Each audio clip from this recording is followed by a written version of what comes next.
Hey guys, how's it going? This is Paul with Spheric Reptiles, and I thank you so much for tuning in to our 2023 year in review.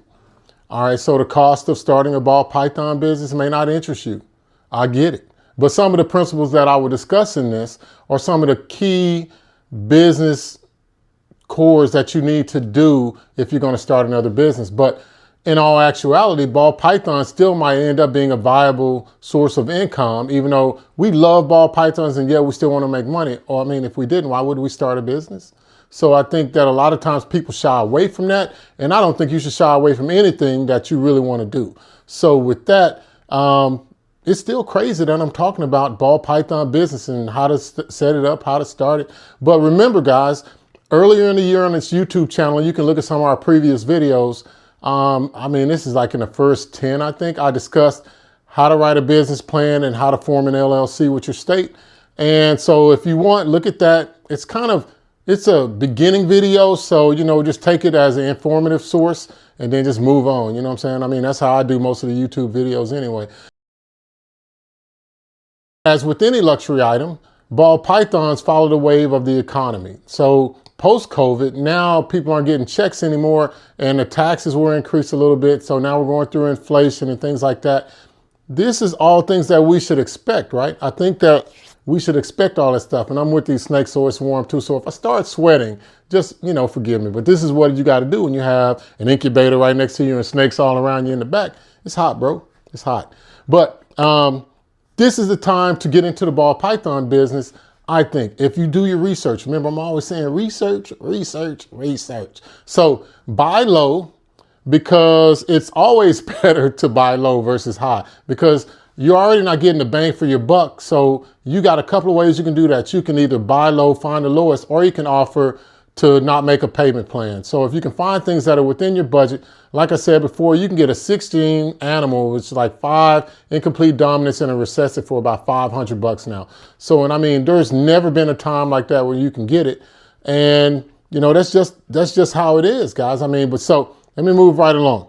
That's the supply and demand curve too. So as the supply goes up and the demand goes down, so does the price. The price actually reflects both the supply and the demand. But in this case, there's so many ball pythons on the market and the demand is down so far because people are still trying to make ends meet.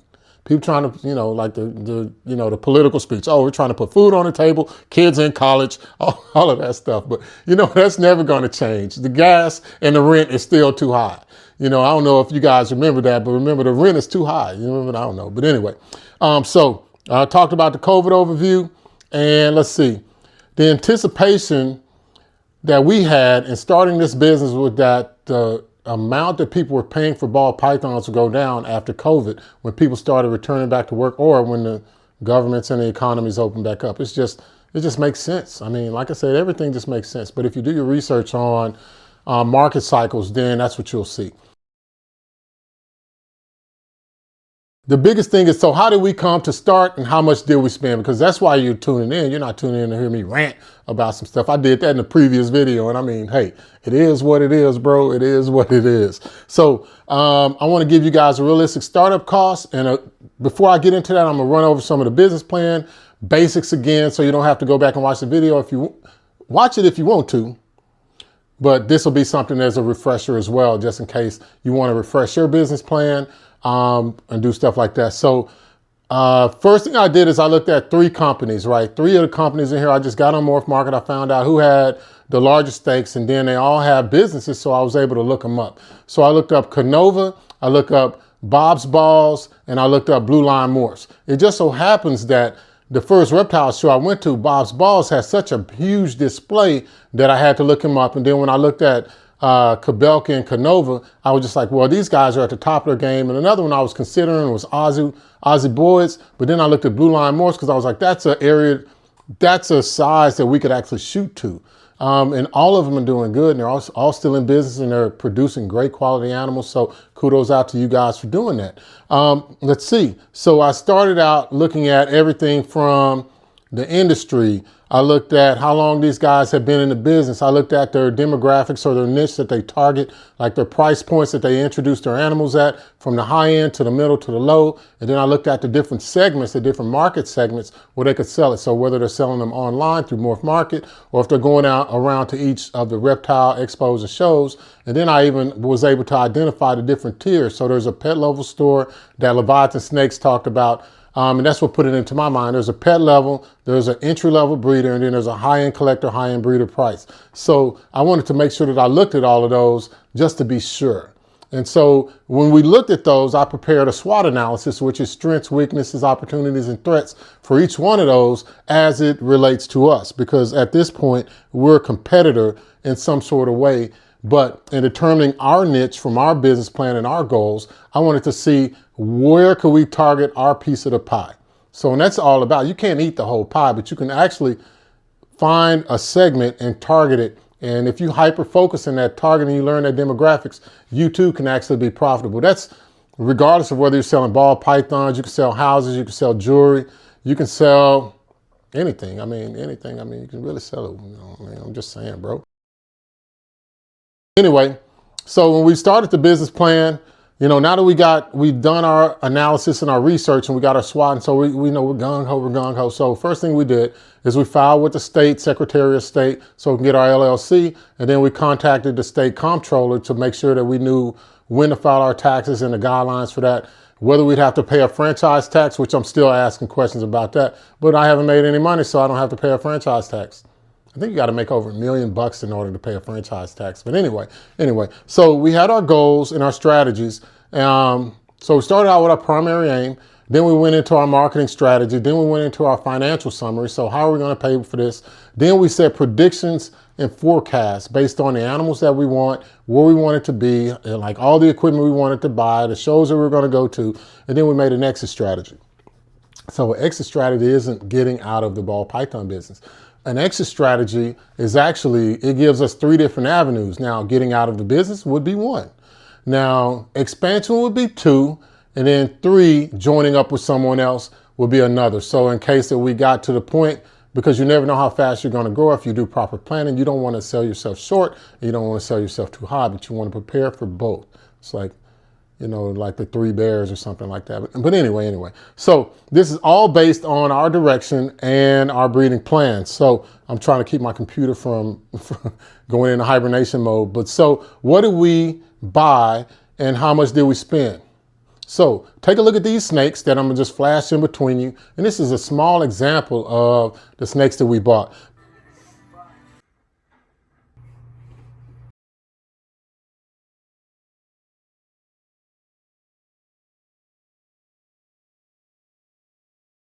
But I can tell you as far as what we spent $11,223 on our reptile assets. And that was everything from our beginning snake, which was a lesser bongo, all the way to our last snake, which was a OD Fire Inchy double head DG cryptic. Yeah. So that was from number 1 to number 33, guys. And of course, I'll be showing snakes in between these different segments as we go, but we spent $11,223.03. And then, so if we go down to reptile medication, that was another thing we did. We spent $127.64, and that was on everything from mite preventative spray, from chlorhexidine solution to Prevenamite, to we made a reptile first aid kit, hydrogen peroxide, and then we bought any other supplements that we wanted, from the Zoomed calcium with vitamin D3 and the other one without it. So because we also have bearded dragons, but we wanted to make sure that we were providing calcium to our ball pythons as well. And moving right along, we got onto the reptile housing. And for that, because we use, and I have that how to build a reptile rack system for under $200, from where we got it from was Sam's Wholesale. But you can see the tubs that are in the background. You've seen those before. But we spent on that, with all the tubs and everything, we spent $1,388.40. And then if we go to the reptile substrate, we spent $362.40. And this is from day 1 to we're not making any more purchases this year, and that's how I'm able to tell you guys this before New Year's, which, by the way, I hope you have a happy New Year's, and hey, don't do nothing that I would do. And let's see, so then we got our digital scales and temperature guns, and I kind of wanted to put those in their own segment because in doing so, I can see, the things that we'll need to replenish for next year, how we're going to change those prices, or the things that we got for this year, are they still of good quality?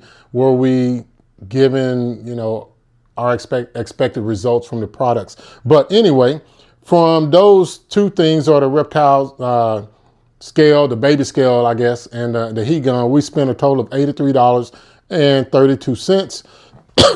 And then if we go down to the reptile heating and lighting, we spent $505.75. That's from everything, the Arcadia UVB bulbs that were 4 foot long to, reptile basics, under tank heat strips, and as well as, all of that. So that's what we got there, $505.75. And then if we go to our, what's this next one? The reptile conference and our social media things that we did, just in the travel and when we go there, we could write off lunch as well. We spent $1,272.89. And that's not that bad. Like next year, we plan on going to Tinley, maybe to Daytona or Pomona. So that cost will go up. And then if we go to our reptile thermostats, I ended up buying all the same thermostats. We spent $102.79. And then on our business strategy books, we spent $107.39. And if we look at reptile water bowls, see how I'm breaking all this up? And you got to think like that, guys, and save every receipt. Save every one of them. Save them all. I hear people saying they don't do it. No, save them all. But on water dishes, we spent $254.36. So I doubt if we ever have to buy another water bowl. What you think, Lynn? No. We got water bowls out the ass, man, let me tell you. But then for genetic testing, we spent $126.84. That's including postage. We just did one. We're trying to wait until we hatch animals out, and then we'll genetic test those, and that'll give us a better idea. And that'll also help us to better identify or get used to identifying the morphs that we're seeing, because we're still kind of shaky because we're new. Anyone who says that they're not, they've been in the game way longer than I could ever think about. That's as for breeding. Let's see, also for office supplies, office furniture, we spent $179.97. And then if we look at office supplies, we spent $482.16. Then we look at marketing, social media things. We got $1,161.43 from frozen. See, this is the big cost is this right here. So our investment, asset animals, and then frozen thawed, we spent $1,703.90. And then if we look at live rodents, man, it's like a weekly thing. We spent $3,590.63. That's a lot. So that's one of the things that I'm really looking to cut. So to go from $3,590 and what was the other one? 1,700 something. Yeah, 1,700. I mean, I definitely want to cut into that. I mean, because that's like $5,000 on rats. But that's part of it. I mean, so if you have ball pythons and if you got to make sure that you have food, guys. And that's the number one thing that I'm always stressing. Make sure you got your feeder source. Make sure you got your options so that your pet, because these are our pets, aren't being neglected. And I think that's the main thing, is you do not want to neglect your pets. Let's see, what else do we have? So we actually wrote off our cell phone stuff, and we got new cell phones. So $63.41.85. And I'm just being transparent because we have an LLC, so all this is public information anyway. So, at the end of the day, you'll be able to see it anyway. So then on our tweezers and things like that, snake hooks, $56.69. And then we have our subscription. So all of the things that we do online, whether it's creating content, whether it's for our GoDaddy, for our website, all of that stuff. And we actually came up with $1,525.62. And I think that we really went cheap there because I was able to do a lot of it on my own. I never had to outsource the creation of anything. So I just kind of made everything. It was like, hey, if I can't do it, ain't nobody going to do it. I mean, this is pretty much it. So for our incubator, we spent a total of $1,350.80. And that was to buy the Wilbanks WH240 with that also included the egg crate diffuser that I got from, Lowe's, and then the little 6-quart boxes that they go in. And then for our mileage, we were able to write off $4,731.09. And so our big figure for what we're looking to write off for this year is $36,678.95. That's for 1 year. And you look, we only have 33 ball pythons. We didn't buy them all at once. We kind of built up and it was like, well, let's try to get as much of these asset animals in before the end of the year so that we can give ourselves a better understanding of what's it going to take next year in 2024 when we revamp and look at our previous numbers and try to see where we can either increase or to decrease the amount that we spent on this business. So, hey guys, I know there's a lot of videos out there, but I don't think there is a single one that's as transparent as what I just told you. So it costs about, what, $350 in Texas to file your LLC, and you can choose to get an account or you can use TurboTax. You know, as long as you're not selling anything, so we haven't sold anything, we're just in the production stage, trying to raise our animals up, trying to get all of our starter costs up so that next year when we start producing, we don't have these same costs that we're trying to expense to the IRS to write off. So, and that's the thing, they want to see you grow, guys. And so you get roughly about 3 to 5 years to show growth. And, you know, that's the thing, you know, the economy needs more businesses that are producing and making money. So no one's going to rush you. As long as you're putting forth the effort and you can do your due diligence to cover your ass and have your receipts and actually do the things that you're saying, you should be safe. So that's why I can feel confident in making this video. But my throat's getting dry. I almost need my readers. This ring light is about to blind me. This computer screen is about to blind me. But I do thank you guys for tuning in. And hopefully I didn't bore you. And like I said, man, when you get your drink on this weekend, please be safe. Don't drink and drive. And as always, guys, you know, hey, smash that like and subscribe button too, you know. But enjoy your time with your family and enjoy your time with your reptiles. I said that wrong. It's supposed to be enjoy your time with your reptiles and enjoy your time with your family. But do both. All right. Hey, guys, thanks. Thank you.